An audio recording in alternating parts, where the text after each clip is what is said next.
they keep playing that song all night. I am sending my love to you. Well, it's a group thing. It's got a funky sway. The sweet taste of love. People, won't you be so kind to lend us all your ears? Zhane was that duo with the smooth, sultry voices that took over the 90s and had us all grooving. But the real story behind Gene Norris and Renee Neufville's rise from college talent shows to R&B icons is packed with drama, heartbreak, and a musical journey you won't believe. Let's rewind to the beginning and see how they went from unknowns to legends.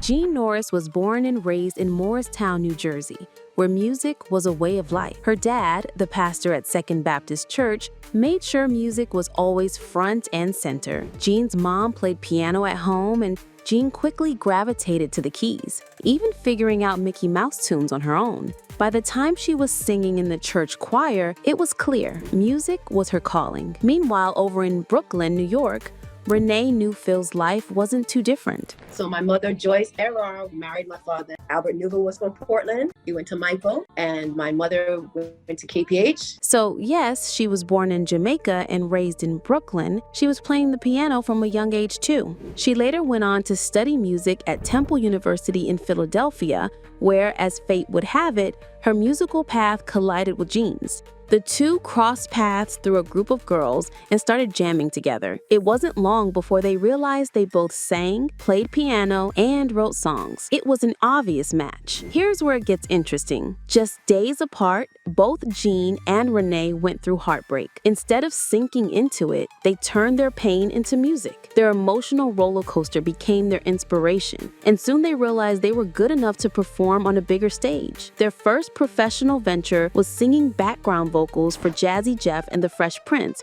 on their single Ring My Bell in 1992. And while that was the dream for them, it turns out, after recording the track, Gene and Renee were left out of the video for Ring My Bell. That's when the duo decided it was time to take matters into their own hands. No more waiting for an invite. They picked up the phone and started calling record labels and management companies. Their persistence paid off when they landed at Queen Latifah's Flavor Unit Management. That's when the real magic began. KG, the rap producer from Naughty by Nature, was looking for a female group to work with, and it just so happened that Gene and Renee were exactly what he needed. Working with KG was a game changer. He brought a hip-hop edge to Zhane's sound, and even though Gene and Renee were more used to ballads, it worked. And here's where it all clicked. 1993 saw Zhane's breakthrough with the track Hey Mr. DJ, a collaboration with KG that would change everything. Hey, Mr. DJ, you can get this started. It was the only R&B track on the Roll with the Flavor compilation album, and it went straight to the top of the dance charts. Motown took notice and signed them in 1994. Fast forward a few months, and Zhane dropped on February of 1994, going gold by the end of the year and eventually platinum. The album, with tracks like Hey Mr. DJ, Sending My Love, and Groove Thing, It's got a funky sway. Well, it's a group thing, a group. was an instant classic. From 1994 to 1996, Zhane were everywhere. Soundtracks, compilations, and collaborations. But as much as the duo had taken over the airwaves, they were not the type to sit still. Even then, they knew better to keep in touch with their reality off stage. We do everything that we don't get to do when we're working on the road. We're spending time with our loved ones. We're catching up on bills. By 1997, they released Saturday Night, Like Saturday, which was a project that showed they weren't just about dance tracks. It's a song that you can play every day of the week. But we decided to call it Saturday Night because that's our favorite day of the week. No work, all play. They took more control this time around, getting involved in every aspect of the production. They were boxed into the party music category and made it clear with this album. They added layers like hip-hop, jazz, reggae, and even rock. And the result was a unique fusion of styles that made their sounds more complex and intriguing. On Saturday Night, The duo expanded their sounds by working with some serious talent. They brought in jazz guitarist Norman Brown for So Bad, while Najee's flute and Will Downing's smooth vocals graced the track Piece It Together. They even took on classic covers like Billy Joel's Longest Time and Chic's Good Times, and made them their own. But it wasn't just about covers. Their original tracks, like the jazz-inspired Crush, solidified their musical versatility. However, despite the artistic growth, Saturday Night just didn't have the same commercial success. The vibe wasn't as big as the first album, and even their remakes of Request Line, Pick up your phone, I'm on the request line. featuring Queen Latifah, didn't give them the chart-topping glory they had hoped for. But they weren't ready to quit just yet. By the end of the 90s, though, things had changed. Renee later on revealed the reason behind the group falling apart. My partner left the group in the third album. She wanted to pursue a solo career. It was Zhane made the bold decision to leave Zhane and go solo. After 7 years of releasing just 2 albums, she felt it was time to break away and find her own creative freedom. The duo decided it was time to call it quits. They broke up in 1999. And while Saturday Night may not have been the commercial monster they had hoped for, they still managed to leave a lasting impact, with the feature on Naughty by Nature's Jamboree that year.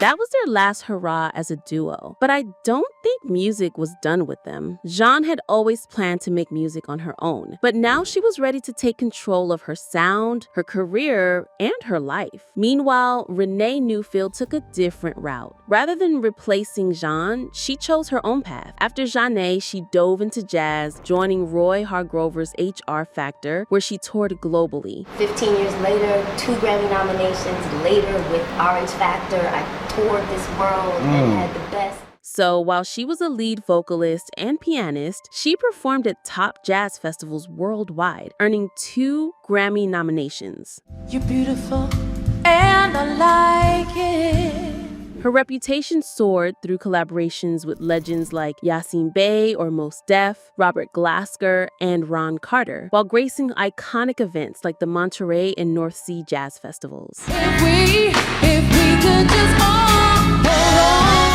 In the years after Zhane dissolved, Zhane's life also changed. She married Marcus Baylor, the drummer from the jazz fusion group The Yellow Jackets, known for their powerful and complex sound. Zhane's time away from the spotlight, which lasted 6 or 7 years, was a period of reflection. She took the time to understand her relationship with God and the changes happening in her life. But in her journey, one thing was clear in her mind. No, I always had plans of making music. That was the whole point, really, just wanting to have the freedom to make the music that I wanted to make. The time away allowed Zhane to find her center. It was during this time of personal growth that she began working on her solo album, Testimony, My Life, released in 2007. She talked about her debut album. I would say the overall sound of the album, the main part of it is R&B, but it definitely goes in different directions. It reflected everything she had been through, from her faith journey to the personal changes she experienced. One track, Morning Time, He loves me so.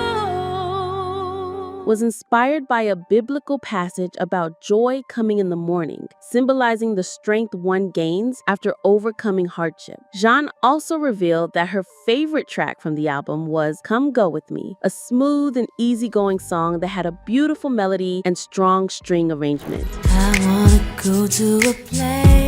She knew her break wasn't short, but much needed. And I took a long break from the industry, and during that time I got married to my sweetheart Marcus Baylor. Not only did she marry Marcus Baylor, but also created the Baylor Project, an R&B jazz duo with him. Their debut album, The Journey, was released in February 2017 under their own label, Be a Light.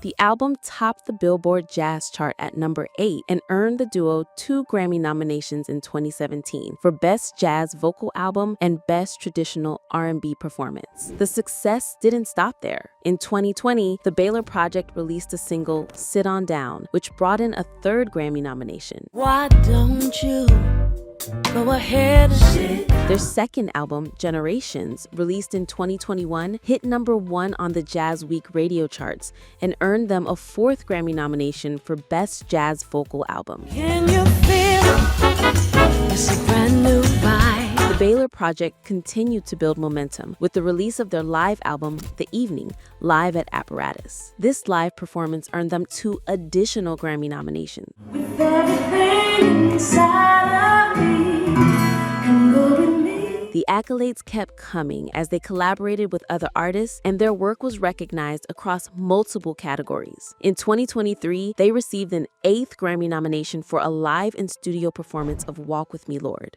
While I'm on my... But their journey didn't stop at music. In partnership with APOGE Electronics, they expanded into television by writing, producing, and performing the new theme song, Good Life, for the Tamron Hall Show. If I can wipe your tears away with a magic wand, yes I would. Meanwhile, Renee Neufville was busy making her mark in the music world as well. After Zhane, she became involved with the RH Factor project, and her contribution to the 2006 album Distractions as a lead vocalist and keyboard player further solidified her musical credibility. We about to get up on this thing, the time is now. But Renee also became an artist in her own right, producing and writing her own music. Today, Renee is still making waves, headlining shows and blending jazz, R&B, pop, and dancehall in her performances. Now step up in the party, won't you move it? She's scheduled to headline New York's Apollo Theater in November 2025. As for a reunion with Zhane, Zhane says it's not in the cards for now, but it's something that needs to happen at some point.